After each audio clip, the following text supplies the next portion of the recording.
పాఠశాలలో ఇక్కడ నుంచి బదిలీ పైన వెళ్ళినటువంటి ఉపాధ్యాయుల యొక్క వీడ్కోలు సమావేశం సందర్భంగా మనము ఈరోజు బాధాకరమైనటువంటి విషయం అయినప్పటికీ కూడా ప్రభుత్వం యొక్క ఆదేశాల మేరకు ఈ ఉద్యోగ జీవితంలో బదిలీ అనేటటువంటిది తప్పనిసరి.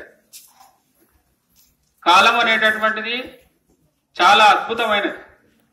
కాలము అందుకనే కాలాన్ని పరబ్రహ్మ స్వరూపంగా కొలుస్తారు. అంటే ఎంత సమయంలో మనము ఎక్కడ ఏ పని చేయాలో అది కాలమే నిర్ణయిస్తుందంటారు. అంటే సుదీర్ఘ కాలం పాటు మనకు ఇక్కడ పాఠశాలలో వారి యొక్క సేవలను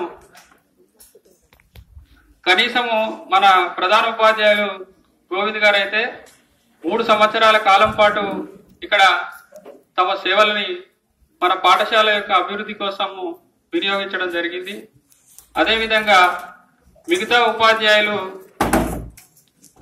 వంశీకృష్ణ సారు, తౌరియా సార్, శ్రీనివాసులు గారు, నర్సయ్య సారు, కయ్యూం సార్, అదేవిధంగా గోవింద్ గారు, వీరందరూ కూడా దాదాపు 9 సంవత్సరాల కాలం పాటు అందరూ కూడా 9 సంవత్సరాల కాలం పాటు ఈ పాఠశాల యొక్క అభివృద్ధికి అహర్నిశలు వారు కృషి చేయడం జరిగింది.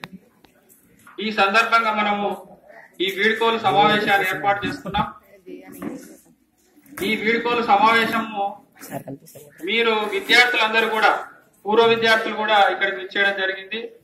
వారు మనము ఉన్నటువంటి పాఠశాల విద్యార్థులు వారితో ఉన్నటువంటి అనుబంధాన్ని ఒకసారి నెమరు వేసుకుంటూ, అదేవిధంగా ఇక్కడ పనిచేసినటువంటి ఉపాధ్యాయులు కూడా బదిలీపైనటువంటి వెళ్ళినటువంటి ఉపాధ్యాయులు కూడా మన యొక్క విద్యార్థులతో వారి యొక్క అనుబంధాన్ని ఒకసారి మధుర స్మృతులను నెమరు వేసుకుంటూ ఈ కార్యక్రమము కొనసాగించవలసిందిగా ఉమానాథం సార్ గారిని కోరుతున్నాను.